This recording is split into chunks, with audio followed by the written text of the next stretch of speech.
इस वीडियो में इस सेशन में जो आज डिस्कस करेंगे, जो टॉपिक आज जो सेशन में रहेगा वो है सोशियोलॉजी के बारे में शुरू करेंगे। सोशियोलॉजी अर्थात यानी समाज शास्त्र। तो क्या समाज शास्त्र होता है? What sociology is? समाज पे बेस्ड जो शास्त्र है, समाज के बिहेवियर में, means the behaviour of society, the activities in the society, जो भी गतिविधियाँ समाज में घटित होती हैं। परिवार है, परिवार में मूल्य हैं, चीज़ें हैं, किनशिप है, कास्ट है, जाति है, धर्म है और चीज़ें, बहुत सारी चीज़ें हैं। समाज में किन किन गतिविधियों का रोल है और व्यवहारिक मूल्य क्या है, बिहेवियरल एस्पेक्ट जिसे बोलते हैं। So what are the different behavioural aspect, various behavioural aspect, विभिन्न विभिन्न प्रकार के जो बिहेवियरल एस्पेक्ट हैं जो कि सामाजिक क्रिया को करने के लिए सिद्ध होते हैं। इस प्रकार के जो एस्पेक्ट हैं, they are suppose to be in the sociology. और सोशियोलॉजी क्या है? एक ऐसा शास्त्र, एक ऐसी विधि, एक ऐसी थ्योरी जिसे जो है समाज के रेस्पेक्ट में या सामाजिक जो है एक्टिविटी, सामाजिक मूल्यों, तथ्यों, सामाजिक क्रियाओं के संदर्भ में ग्रहण किया जाता है, उसे ही समाजशास्त्र कह रहे हैं। अब समाजशास्त्र का जब कभी भी अगर डिस्कस करेंगे तो सोशियोलॉजी को जब अगर सिविल सर्विसेज के हिसाब से ले लें या किसी भी कॉम्पिटिटिव एग्जाम में आता है, और सोशियोलॉजी और जो प्री है, सिविल सर्विस का जो प्री है, या फिर स्टेट जो सर्विसेज हैं, स्टेट पब्लिक सर्विस कमीशंस जो हैं, उसमें भी सोशल एस्पेक्ट के रूप में जो है सोशल जितने भी एस्पेक्ट्स या टॉपिक्स हैं उसके रूप में, सोशल एस्पेक्ट्स या टॉपिक्स के रूप में प्रिलिमिनरी यानी प्रारंभिक परीक्षा में पूछा जाता है। अब उसमें जो मेंस में टॉपिक है, मेंस में भी है, मेंस में भी जो है इसमें जो फर्स्ट पेपर है, फर्स्ट पेपर में थोड़ा सा जो सोशियोलॉजी का कंटेंट है। तो सोशियोलॉजी का जो फर्स्ट पेपर है, या सोशियोलॉजी को वैसे भी अगर टेक्सुअली पढ़ें या इन चीज़ों को एज अ जानकारियाँ ज्ञान ग्रहण करने या फिर एक नॉलेज पॉइंट ऑफ व्यू से भी लें, so what we will discuss that in any of the, जैसे अगर सिविल सर्विस के रेस्पेक्ट में लें तो 2 पेपर होते हैं ऑप्शनल में। अगर इसको ऑप्शनल के रूप में सोशियोलॉजी को देखें तो 2 पेपर होते हैं, पेपर 1 पेपर 2 करके होता है। तो कोई भी सब्जेक्ट अगर इसको यूनिवर्सली करें कि सभी के लिए ये जो टॉपिक है, सेशन चूँकि है, तो अगर सोशियोलॉजी जो है, जो कि समाज शास्त्र है, अगर इसको देखें या कोई भी जो टॉपिक होता है, कोई भी सब्जेक्ट होता है, वो पहले क्या है उसको डिफ़ाइन किया जाता है। डिफ़ाइन करने के बाद ये देखा जाता है कि सब्जेक्ट विज्ञान है या ह्यूमैनिटी या आर्ट है। अब subject means sociology is a science और एन आर्ट, ये चीज़ देखी जाती है। और फिर sociology, how sociology is related to the other aspect and other branches and the other subjects and specialisations, किस तरीके से जो है समाज शास्त्र अन्य जो भी विषय हैं उनके साथ एक अंतर संबंध को स्थापित करता है, जिसे बोलते हैं इंटर कोऑर्डिनेशन, या एक जो है एक प्रकार का जो है वो समन्वय पैदा करता है। सो दैट इज़, इसमें भी पढ़ेंगे ये चीज़ें भी जो है प्रेजेंटेशन, इस प्रेजेंटेशन में या इस सेशन में जो है what we are going to discuss, जो कि डिस्कस करने वाले हैं। तो सोसाइटी में सोशियोलॉजी को अगर देखें तो सोशियोलॉजी को अगर एक डिसिप्लिन यानी एक शाखा के रूप में, एक विद्या की, जो समाज शास्त्र की एक शाखा के रूप में अगर देखें, एक ब्रांच के रूप में देखें, तो अगर एक डिसिप्लिन या पढ़ने या फिर जानकारी लेने की अगर एज एन इंस्टीट्यूशनलाइज करके समाज शास्त्र को देखें सोशियोलॉजी को, so what we will discuss, इसमें क्या करने जा रहे हैं, मॉडर्निटी पढ़ेंगे। मॉडर्निटी का मतलब होता है आधुनिकता। तो कैसे एक प्रारंभिकता है, फिर एक जो है एक परिपाटियाँ हैं, एक ट्रेडिशनलिज्म है, कन्वेंशनलिज्म है, फिर मॉडर्निटी है और बीच में ट्रांजिशन फेज है और फिर अपडेशन है, ये सारी चीज़ें। तो मॉडर्निटी है और सोशल चेंजेस इन यूरोप, किस तरीके से सोशल चेंजेस वर्ल्ड में आए, यूरोप में आए, और जो है इमर्जेंस ऑफ सोसाइटी, और तब जाकर के समाज शास्त्र का इमर्जेंस हुआ, जनरेशन हुआ, पैदा हुआ, और तब समाज शास्त्र का आविर्भाव हुआ। तो समाज शास्त्र का आविर्भाव कैसे हुआ, कैसे आधुनिकता ने प्रभावित किया, क्या आधुनिकता means modernity, how the modernity and social changes emphasize for the generation and for the formation of the society, sociology and the terminologies and concepts of sociology.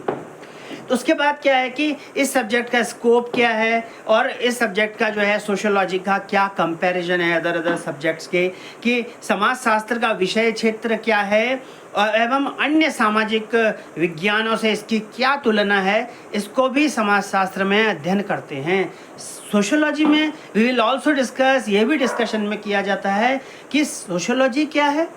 और एक कॉमन सेंस क्या है, मतलब समाजशास्त्र क्या है और सामान्य बोध क्या है। जैसे बोलते हैं ना कई बार कॉमन बोलते हैं, इतना भी कॉमन सेंस है, ये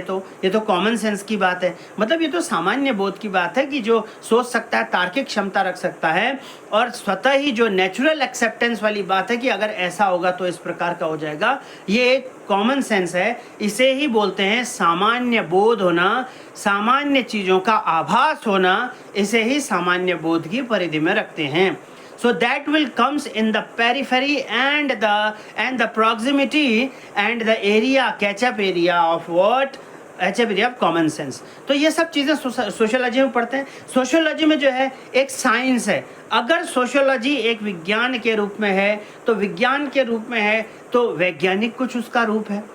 वैज्ञानिक रूप है तो साइंटिफिक मेथड्स भी हैं, कुछ वैज्ञानिक पद्धतियां भी सोशियोलॉजी समाजशास्त्र की हैं और कुछ न कुछ एक क्रिटिक भी हैं, या फिर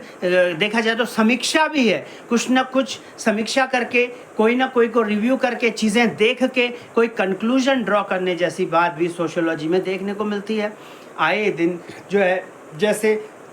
समाज जो शास्त्र है वो विज्ञान के रूप में है, इसमें और क्या क्या देखेंगे,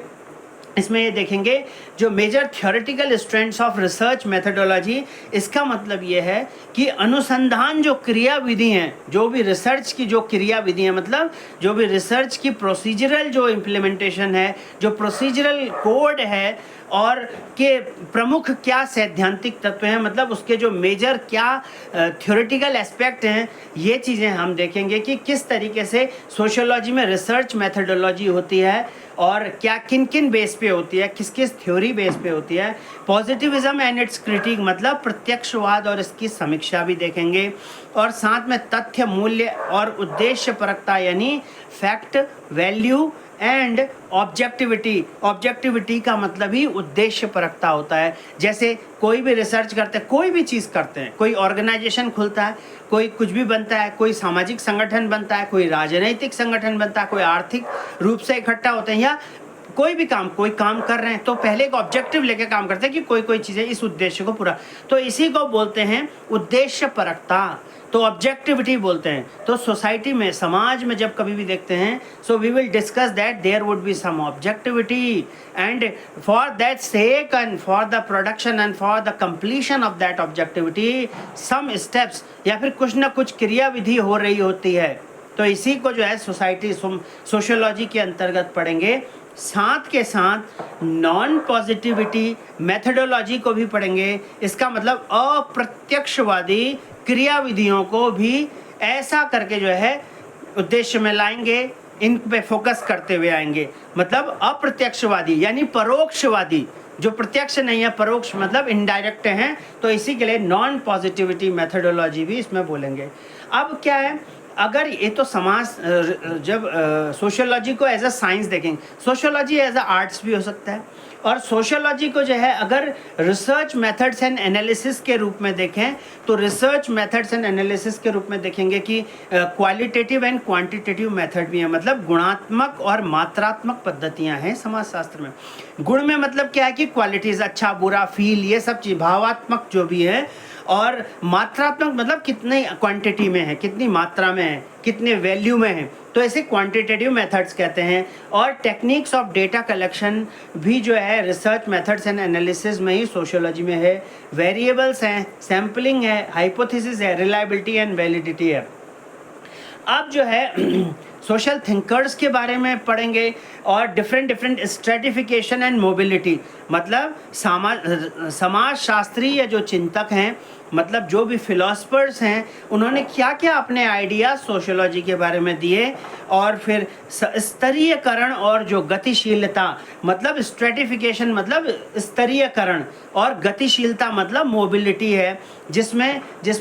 क्या है कि समानता है मतलब इक्वालिटी है, इनइक्वालिटी मतलब असमानता है, और अधिक्रम है, अधिक्रम को बोलते हैं हेराकी, जो भी हेराकियल सिस्टम है उसे अधिक्रम बोलते हैं, मतलब पद सोपानीय क्रम जिसे बोलते हैं। एक्सक्लूजन है, एक्सक्लूजन का अर्थ है अर्थात होता है अपवर्जन, अपवर्जन है, और इसके साथ साथ होता है ना इंक्लूजन मतलब इंक्लूड करना, एक्सक्लूजन मतलब हटा दे, एक्सक्लूड करना, और पॉवर्टी, पॉवर्टी मतलब गरीबी है, निर्धनता जिसे कहते हैं, और इसके साथ साथ जो है डिप्राइवेशन होता है, डिप्राइवेशन मतलब वंचन करना, किसी को वंचित करना, वंचित हो जाना, वंचित कोई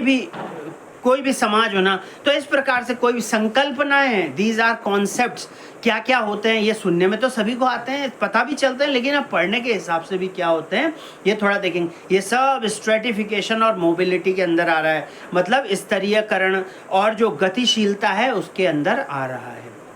इसके साथ साथ वी विल डिस्कस कि वर्क एंड इसके साथ साथ जो है सोशल स्ट्रेटिफिकेशन क्या है, मतलब सामाजिक स्थिरीकरण के क्या सिद्धांत हैं, कि मार्क्सवादी सिद्धांत है, वेबर का सिद्धांत है, और किसका जो वेबेरियन थ्योरी है, and the Marxist theory and structural functionalist theory, इसके बारे में, जो कि संरचनात्मक प्रकार्यवादी सिद्धांत के रूप में जो है इस तरीके से जो है स्टडी करेंगे। इसके साथ साथ डायमेंशंस, जिसको डायमेंशंस बोलते हैं, आयाम बोलते हैं, आयाम मीन्स डायमेंशन। तो आयाम क्या हो गया, like social stratification of class,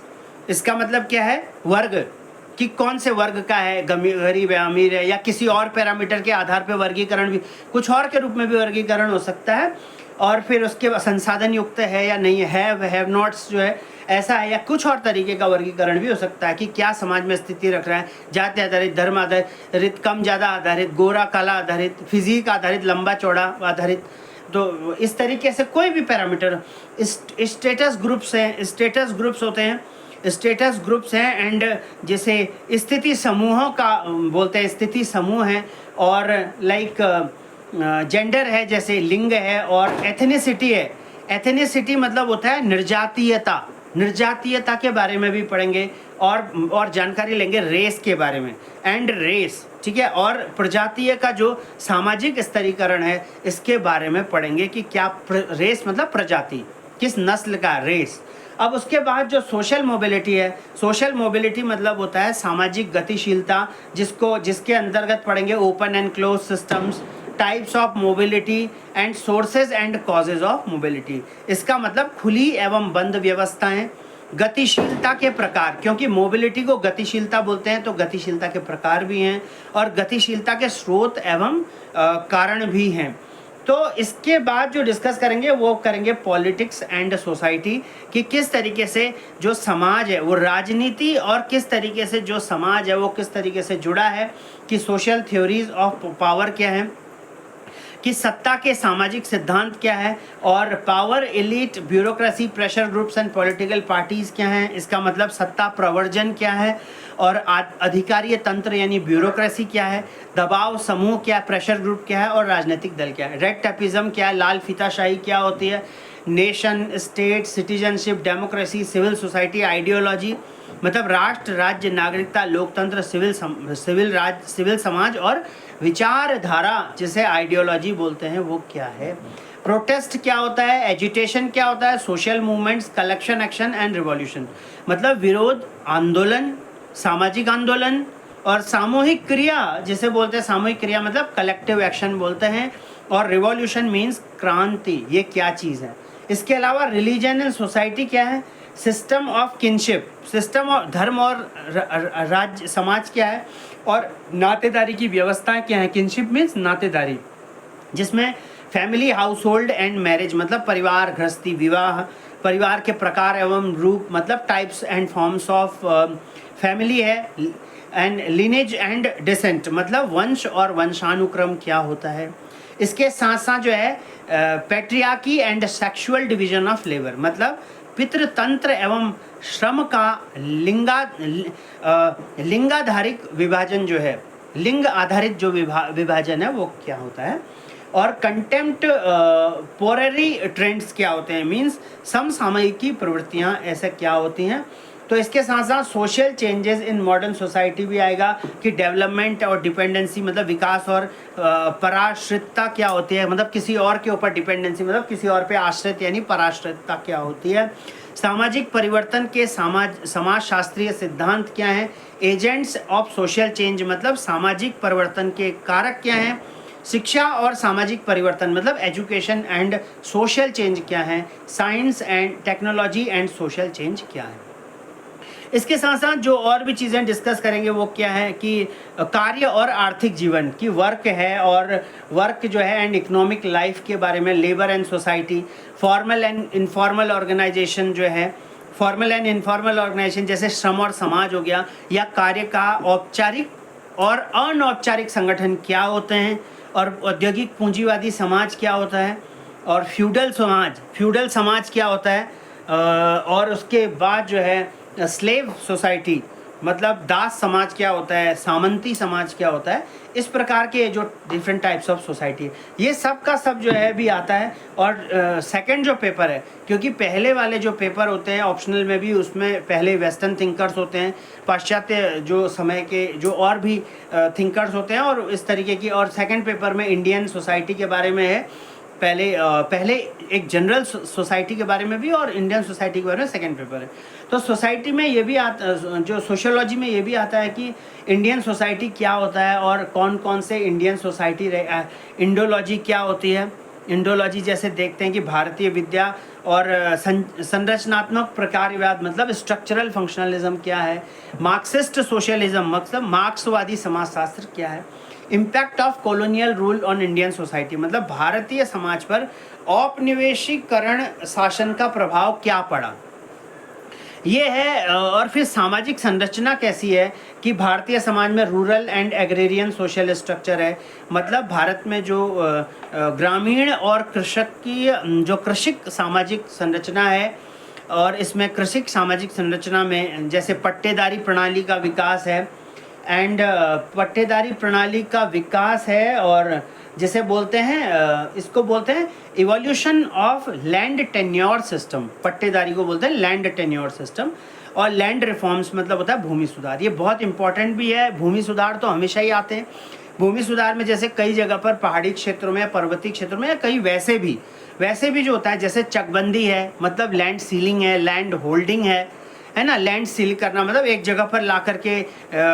land को जो है ज़मीन को एक जगह पर इकट्ठा कर लेना, जैसे छितरी हुई है थोड़ा यहाँ पे थोड़ा यहाँ पे, तो आपस में अदला बदली करके एक जगह पर इकट्ठा कर लेना। और लैंड होल्डिंग मतलब होता है कि कौन किसी व्यक्ति पर कितने से ज़्यादा ज़मीन नहीं होनी चाहिए, उसे लैंड होल्डिंग बोलते हैं।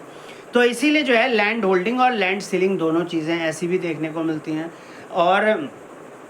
जैसे पहाड़ी पर्वतीय क्षेत्रों में ये भी बोलते हैं पटका बदेला बोलते हैं, मतलब पटका बदेल मतलब कि एक खेत को दूसरे खेत से या एक ज़मीन को दूसरे की ज़मीन से परिवर्तित करना है या फिर बदलना, ऐसा भी बोला जाता है। फिर क्या है कि कास्ट सिस्टम। तो कास्ट सिस्टम क्या है, जाति व्यवस्था है। तो जाति व्यवस्था में जो है जाति व्यवस्था के अध्ययन के परिलक्षण भी हैं। जाति व्यवस्था के अभिलक्षण means features of caste system है। एंड अनटचेबिलिटी फॉर्म्स एंड जैसे अस्पृश्यता रूप से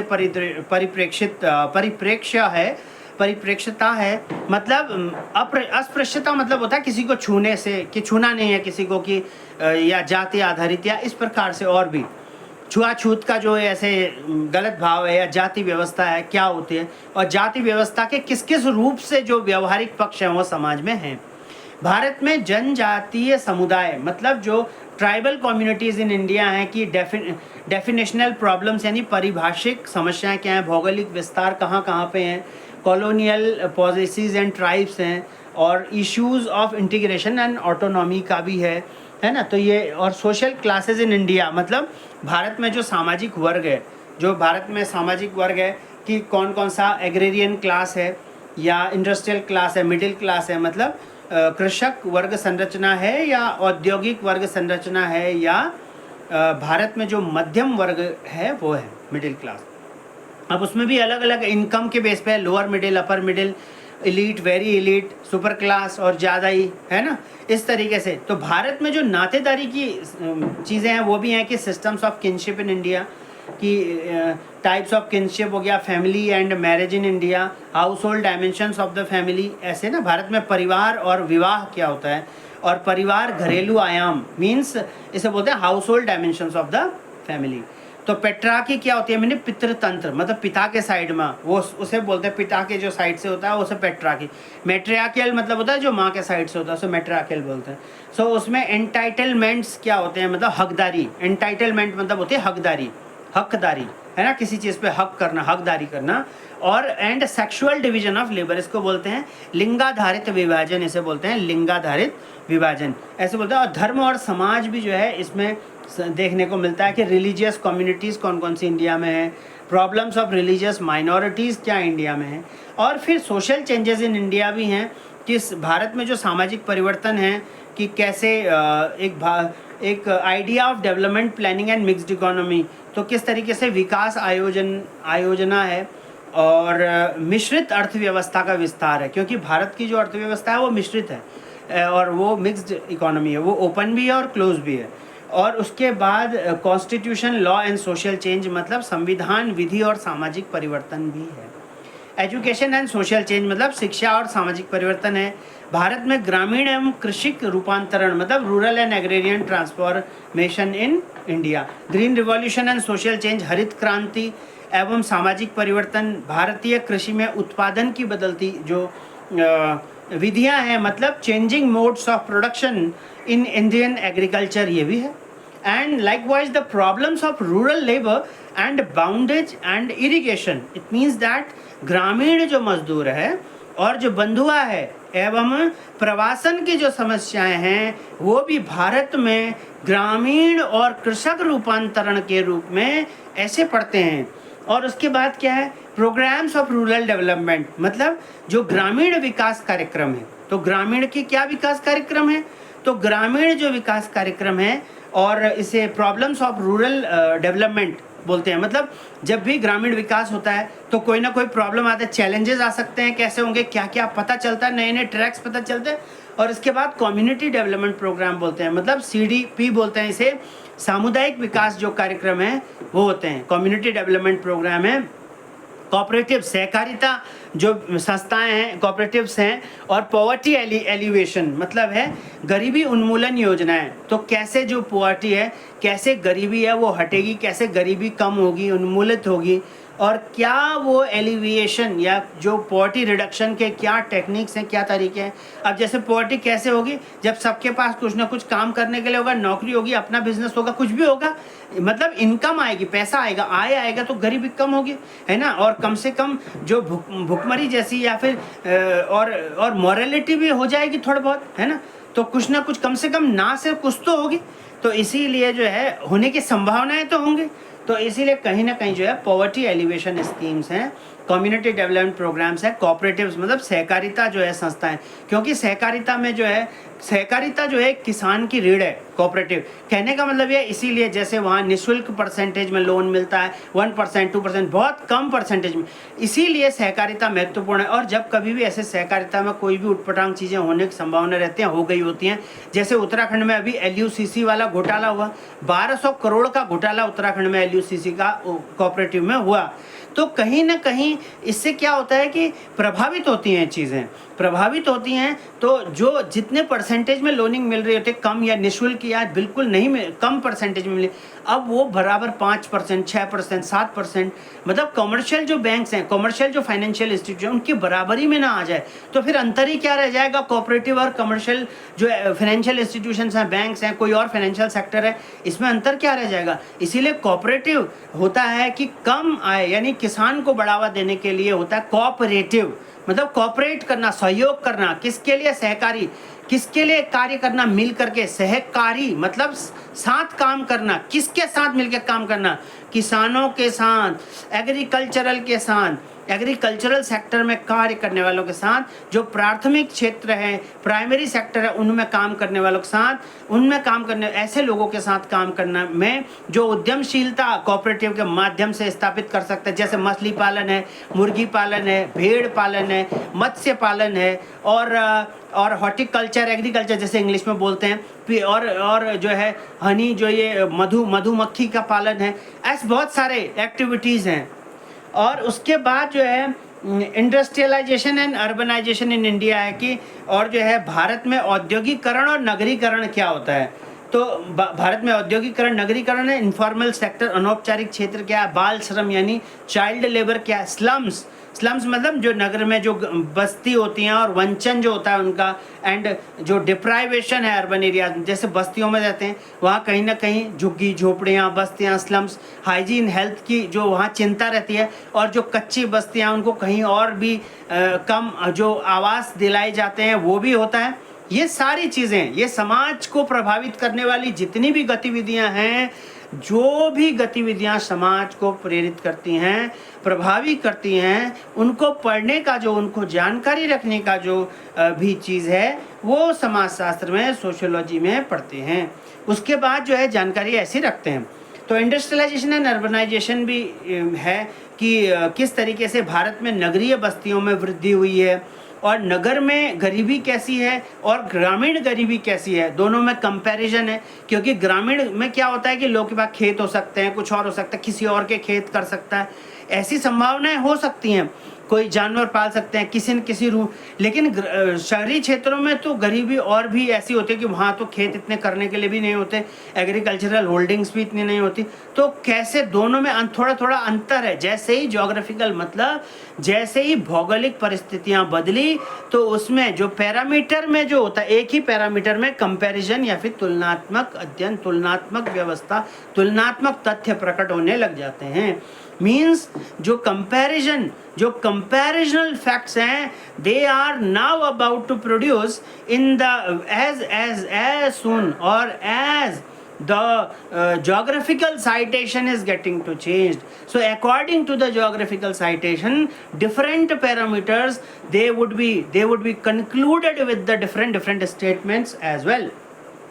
उसके बाद क्या करेंगे, राजनीति और समाज में पढ़ते हैं कि पॉलिटिक्स एंड सोसाइटी क्या है, कि नेशन क्या है, डेमोक्रेसी क्या है, सिटीजनशिप क्या है, राष्ट्र क्या है, लोकतंत्र यानी और जनतंत्र क्या है, और नागरिकता यानी सिटीजन क्या है। कि जैसे कैसे कैसे सिटीजन मिलती है, कि जो पहले से ही जन्म के आधार पर, और फिर कितने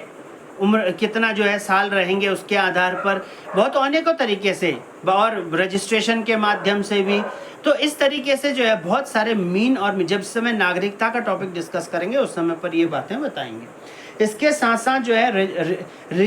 regionalism and decentralisation of power. तो कहीं ना कहीं जो है क्षेत्रीयतावाद और सत्ता का विकेंद्रीकरण भी, धर्म निरपेक्षीकरण यानी सेक्युलराइजेशन,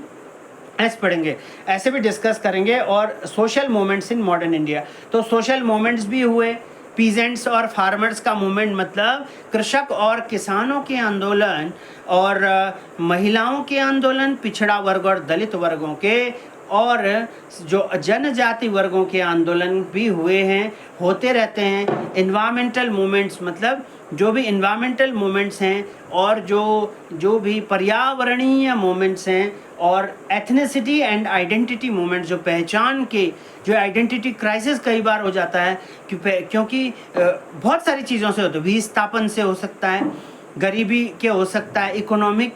चीज़ें, स्टेटा या स्तरीकरण खो जाने से भी आइडेंटिटी हो सकता है, और बहुत सारे से क्लिनसिंग भी, कई बार बहुत सारी चीज़ें होती हैं समाज में, क्योंकि समाज जो है वो मनुष्यों से ही चलता है, और नागरिकों से चलता है, और मनुष्यों से चलता है। तो मनुष्य जो है प्रकृति के साथ विभिन्न गतिविधियां कर रहा है, और विभिन्न गतिविधियां कर रहा है, तो उस गतिविधियों को किन उद्देश्यों के लिए किस समय पर कर रहा है, उसकी एवज में कोई ना कोई जो है तथ्य प्रकट होते हैं, कोई ना कोई बातें, कंक्लूजन, निष्कर्ष निकल के होते हैं, आते हैं। तो इसीलिए इन बातों को देखते तब हैं। पॉल्यूशन, ये पॉपुलेशन डायनामिक्स है, जनसंख्या गतिकी, ऐसा भी डिस्कस करते हैं। डिस्कस करते हैं पॉपुलेशन साइज कितना है, ग्रोथ क्या है, कंपोजिशन क्या है, डिस्ट्रीब्यूशन क्या है, कि वृद्धि संगठन और वितरण क्या है ऐसा, और जनसंख्या वृद्धि के घटक कौन कौन से हैं, means components of population growth कौन कौन से हैं। बर्थ है, जन्म बढ़ेगा तो पॉपुलेशन बढ़ेगी,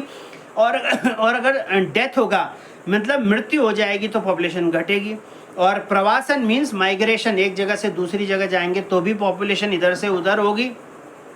population policy and family planning मतलब जनसंख्या नीति एवं और परिवार नियोजन। और उसके बाद इमर्जिंग इश्यूज हैं, जैसे एजिंग है, एजिंग मतलब जो है काल प्रभावन, एजिंग मतलब उम्र होना है ना, किसी भी चीज़ की एज हो जाना, एजिंग। और सेक्स रेशियोज हैं मतलब लिंग अनुपात हैं, तो जैसे लिंग अनुपात होता है कितना है 963 है, और कितना पर 1000 पर मतलब प्रत्येक 1000 पुरुषों पर कितनी महिलाएं हैं, ये लिंगानुपात। और अगर बाल लिंगानुपात निकालेंगे तो प्रत्येक बाल पे, पुरुष बाल पे कितनी महिला छोटी बच्चियां हैं, और इस तरीके से जो छोटी बालिकाएं हैं वो ऐसे भी चाइल्ड सेक्स रेशियो भी होता है, और नॉर्मल सेक्स रेशियो यानी लिंगानुपात होता है, क्योंकि लिंगानुपात हमेशा ये बताता है कि कितनी बराबरी समाज में बालक और बालिका यानी में हुई है, क्या कोई भेदभाव है कि नहीं। और ये चीज़ भी दिखाता है कि कहीं कोई ऐसी इलीगल एक्टिविटीज़ भी तो समाज में घटित नहीं हो रही हैं जो कि गैरकानूनी है, जैसे भ्रूण हत्या, फोर्टिसाइड। तो इस तरीके से भी इन बातों की जो जानकारी और तथ्यात्मक जो विश्लेषण है वो लिंगानुपात से पता पड़ता ही है। और साथ में चाइल्ड एंड इन्फेंट मोर्टेलिटी है, चाइल्ड एंड इन्फेंट मोर्टेलिटी है, जैसे बाल एवं शिशु मृत्यु दर है। और जनन स्वास्थ्य है मतलब रिप्रोडक्टिव हेल्थ है, यानी जनन करना, एक के बाद एक पैदा करना है ना, बच्चे पैदा करना, और जो है अपने ही क्लोनिंग्स को तैयार करना, तो रिप्रोडक्टिव हेल्थ ऐसे करके है।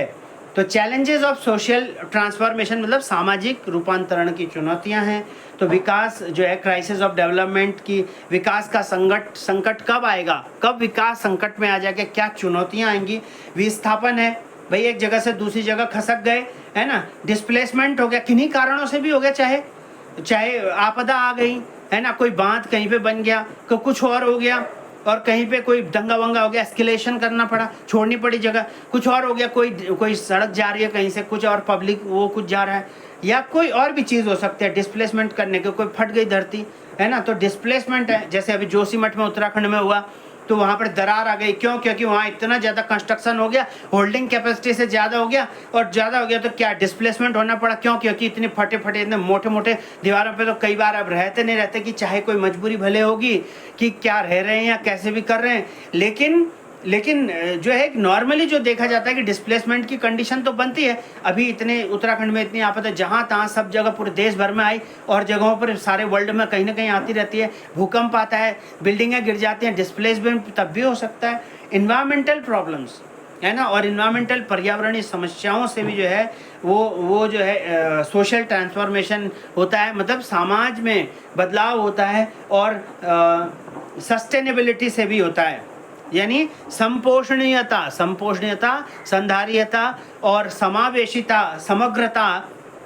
और जो है सर्वांगीणता, ऐसे भी ये सब सस्टेनेबिलिटी को ही बोलते हैं। और इसके बाद पॉवर्टी, डेप्राइवेशन एंड इनइक्वालिटी मतलब गरीबी है, वंचन है, असमानताएं, ये सब हैं। और स्त्रियों के प्रति हिंसा है, मतलब वायलेंस अगेंस्ट वुमेन है, स्त्रियों के प्रति जो हिंसा है, वायलेशन अगेंस्ट वुमेन। और कैसे जो है जैसे दहेज लेना, तो दहेज लेना है, मारना है, महिलाओं को बलात्कार है, और इस तरीके के जो भी ये कृत्य होते हैं, जो एक कुकृत्य होते हैं औरतों के साथ, और जिसमें वायलेशन और घरेलू हिंसा है, तो ये सब वायलेशन अगेंस्ट वुमेन है, महिलाओं के साथ होने वाले ऐसे अत्याचार हैं। और धोखा मिलना है ना, धोखे में, और बहुत सारा पहला फुसला करके धोखा दे देना, शादी कर लेना और उसके बाद धोखा दे देना, और उसके बाद जो है कि समाज में महिलाओं के साथ जो है कुछ भी करना, और पहले कुछ बड़ी बड़ी बातें करके फिर दहेज के नाम पे जो है उठपटांग करना, प्रताड़ित करना, मार देना कई बार, और कई बार तो इतना फ्रस्ट्रेट हो जाना कि जो है कि कुछ भी कर देना है ना। तो ये सब चीज़ें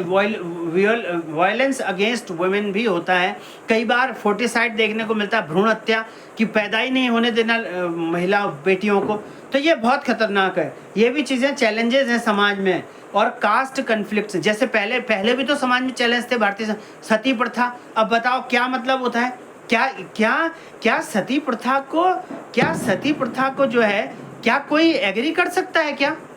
कि जैसे मानो कि पति मर गया और पत्नी जो जीना चाह रही है, या कोई महिला जीना चाह रही है अपने पुरुष के मरने के बाद भी, तो उसको लेकिन जबरदस्ती जला दिया, और ये कहते हुए जला दिया कि संघर्ष होंगे तो क्या दिक्कत है, और क्यों होंगे संघर्ष? अगर समाज इतना ही अच्छा है, सकारात्मक है, पॉजिटिविज्म है, क्यों होंगे संघर्ष? अच्छा ही होगा। लेकिन ये जो एक रूढ़िवादिता, एक जो पागलपन है, एक जो सनक है, जिसमें राजा राम मोहन रॉय ने, और जो इस तरीके से जो समाज को गढ़ने वाले आधुनिक जो भारत के जनक हैं, आधुनिक भारत के जो फादर हैं, जैसे राजा राम मोहन रॉय हैं, तो ऐसे ऐसे बहुत सारे लोगों ने जो है बालिका से, ज्योतिराव फूले हैं, महात्मा ज्योतिराव फूले हैं उन्होंने, और सावित्रीबाई फूले हैं, उन्होंने जो है महिला सशक्तिकरण में कितना बढ़िया काम किया। और जो है इसीलिए ये सब चीज़ें वायलेशन अगेंस्ट वुमेन में तब दिखता है कि बहुत सारे चैलेंजेस हैं, कास्ट कन्फ्लिक्ट भी हैं, और कहीं ना कहीं जो है जाति द्वंद्व भी तो है। जाति द्वंद्व कितना ज़्यादा है, और उच्च जाति, निम्न जाति, सुवर्ण और निम्न वर्ण, फलाना ढिसका, पता नहीं क्या क्या है। तो इसी तरीके से जो जातीय द्वंद्व हैं वो कहीं ना कहीं, और जैसे एक होता है सिंपैथी गेन करना, कि बड़े बड़े पदों पर भी चाहे पहुंच गए तो कह रहे मैं तो दबा हूँ, मैं तो कुचला हूँ, मैं तो ये हूँ, मैं तो फलाना हूँ, मैं तो चिलना हूँ, और पता नहीं क्या क्या। तो कहने का मतलब ये है कि जो एक जातीय द्वंद्व, एक जातीय रूप से एकदम सिंपैथी एकदम ग्रहण करने की चेष्टा में रखना, और ये सोचना कि देखो मैं तो नुकसान में हो रहा हूँ कि मुझे सिंपैथी दे दो, कि चाहे मुझे चुनाव में जिता दो, ऐसे कर दो, वैसे कर दो, या जिस भी बड़े पद में बैठा हूँ कि उस बड़े पद से कोई जातिगत चीज़ें बोल देना। मतलब ये बोलना कि देखो मैं एक दलित हो गया, ये हो गया, मैं इस जाति का हूँ, मैं सुवर्ण हूँ, मैं निम्न वर्ण हूँ, मैं कोई और हूँ। मतलब चाहे ब्राह्मण हो, चाहे क्षत्रिय हो, ठाकुर हो, चाहे वैश्य हो, बनिया हो, या फिर शूद्र हो,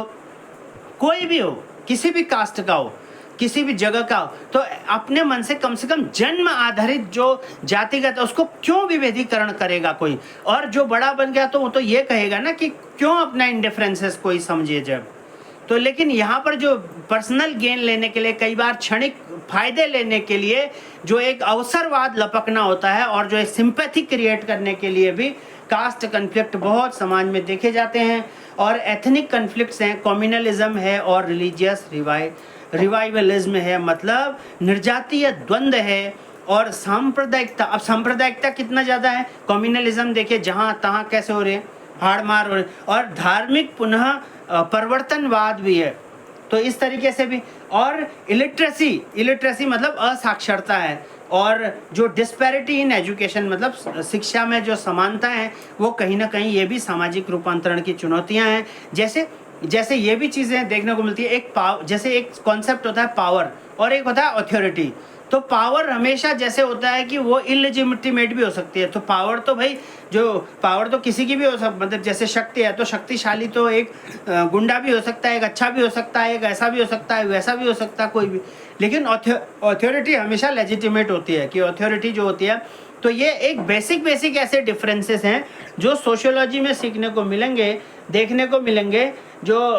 थिंकर्स से लेकर के, चाहे वो वेस्टर्न थिंकर हों, इंडियन थिंकर हों, कहीं के भी थिंकर रहे होंगे। और ये जो सोशियोलॉजी का डिसिप्लिन है, ये जो सोशियोलॉजी की जो शाखा है, जो चीज़ें हैं, ये जो देखने का, पढ़ने का नज़रिया है, जो सब्जेक्ट है सोशियोलॉजी, समाज शास्त्र जो है, समाज के बारे में जानना, समाज की गतिविधियों को ऑब्जर्व करना, मॉनिटराइजेशन करना, और उसके बाद समाजशास्त्र साइंस है या फिर आर्ट्स है, रिसर्च मेथड्स एनालिसिस कैसे होंगी, सोशियोलॉजी के जो थिंकर्स हैं, चाहे वो कार्ल मार्क्स होंगे, इमाइली डर्केम होंगे, मैक्स वेबर हैं, या फिर टेलकट पार्सन हैं, एंड रॉबर्ट के मर्टन हैं, और उसके बाद मीड हैं। तो ये जो बेसिक जो हैं, और स्ट्रेटिफिकेशन और मोबिलिटी का स्तरीयकरण क्या है, मोबिलिटी क्या है, politics and society, religion and society, and kinship, नातेदारी व्यवस्था क्या है, सोशल चेंजेस, सामाजिक परिवर्तन कैसे आधुनिक समाज में आते हैं। और इसके साथ साथ जो इंडियन सोसाइटी में भी देखेंगे कि कैसे इंडोलॉजी है, और स्ट्रक्चरल फंक्शनलिज्म क्या है, और perspective on the study of Indian society, मतलब भारतीय समाज के परिप्रेक्ष्य में, परिदृश्य में क्या चीज़ें हैं, क्या क्या एस्पेक्ट हैं, क्या क्या फैक्टर्स हैं, क्या क्या टॉपिक्स हैं, और impact of colonial rule on Indian. क्योंकि भारतीय समाज कभी उपनिवेशवाद की भेंट चढ़ गया था, पराधीन हो गया था, और कभी बारी बारी से कभी किसी के अधीन, कभी किसी के अधीन रहा। तो जैसे जैसे अधीन रहा, तो जैसे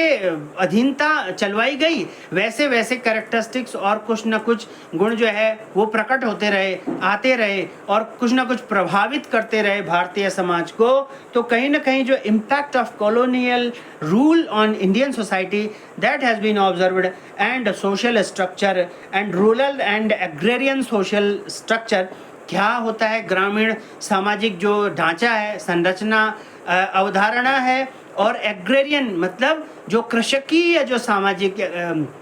स्ट्रक्चर है वो क्या है, साथ ही के साथ कास्ट सिस्टम यानी जाति क्या सिस्टम है, ट्राइबल कम्युनिटीज़ इन इंडिया है और जनजाति क्या है, और सोशल क्लास कितने एग्रेरियन है या इंडस्ट्रियल है या मिडिल क्लास है, और kinship of system of kinship class में भी ये भी है कि भाई एक अमीर होगा, गरीब होगा और कोई मध्यम वर्ग का होगा, और system of kinship in India है कि, और फिर रिलीजन एंड कि रिलीजियस कम्युनिटीज़ कौन कौन सी भारत में हैं, क्या क्या प्रॉब्लम है रिलीजियस माइनॉरिटीज़ के साथ या माइनॉरिटीज़ में क्या क्या और भी चीज़ें करनी है, क्या है social changes in India, vision of social changes in India की मिक्स्ड इकोनॉमी क्या है, constitution, law and social changes, क्योंकि कॉन्स्टिट्यूशन और नियमों से ही चलता है सब जगह, है ना, और सोशल चेंजेस भी, सामाजिक चेंजेस घड़ी घड़ी होते हैं, क्योंकि सामाजिक चेंजेस क्या होता है, मनुष्यात्मक ह्यूमैनिटेरियन चेंजेस हैं, और मनुष्य के दिमाग को तो जो भी न्यूरॉन्स होते हैं मनुष्य के दिमाग में, there are billions and trillions and of neurons in the mind and in the brain, जो कि इंटर पैरेलली कनेक्टेड हैं। तो वो जो आपस में जो कनेक्शंस हैं by dendrites and they are called dendrites or axioms whatsoever, तो जिस तरीके से भी एक इलेक्ट्रोकेमिकल सिग्नल चल रहे हैं ब्रेन में, तो वो तो कब किस समय पर कैसा चलेगा, क्या वेट होगा, कैसी इंफॉर्मेशन चलेगी, क्या व्यक्ति सोचेगा, क्या ह्यूमन सोचेगा, फिर वो क्या एक्टिविटी प्रकट होगी, और वो सोच जो होती है वो एक्शन पे डिपेंड करती है। अब क्या एक्शन हुआ तो रिएक्शन वैसा ही होगा, हो भी सकता है कुछ और भी हो सकता है। तो कहने का मतलब क्या प्रकटीकरण होता है, क्या प्रेजेंटेशन होता है, उसका क्या प्रभाव पड़ता है, क्या निष्कर्ष निकलता है, फिर समाज में क्या मान्यता बनती है, और फिर कैसा रिजल्ट लास्ट में, कैसी कैसी चीज़ें, बहुत सारी चीज़ें आती हैं निकल के। इंडस्ट्रियलाइजेशन एंड अर्बनाइजेशन भी पढ़ेंगे, और साथ में ये भी देखेंगे कि सोशल मूवमेंट्स क्या क्या भारत में हुए, क्या पॉपुलेशन डायनामिक्स है, मतलब क्या जो गणनात्मक जो है, जो जनगणनात्मक जो गतिकीय है, जो जनगणनात्मक अध्ययन है, वो भी जो पॉपुलेशन डायनामिक्स ऐसे करके जो पॉपुलेशन के बारे में जो स्टडी है और सेंसस है यानी जनगणना है, ये सब इसमें देखने को मिलेंगी। और साथ में ये पता चलेगा कि जो चैलेंजेस हैं समाज में बदलाव के, या फिर सामाजिक अगर रूपांतरण होता है, मीन सोशल ट्रांसफॉर्मेशन होता है, तो ऐसे में क्या चुनौतियां हैं, क्या क्या वो चैलेंजेस हैं जिनको मीट करना पड़ेगा, और उसके बाद ओवरकम करना पड़ेगा, मेहनत लगानी पड़ेगी, ताकि कुछ ना कुछ ऑब्जेक्टिव और अच्छा समाज में होता चला जाएगा। ऐसी चीज़ें जो है समाजशास्त्र में पूर्ण गहराई से अभी पढ़ेंगे।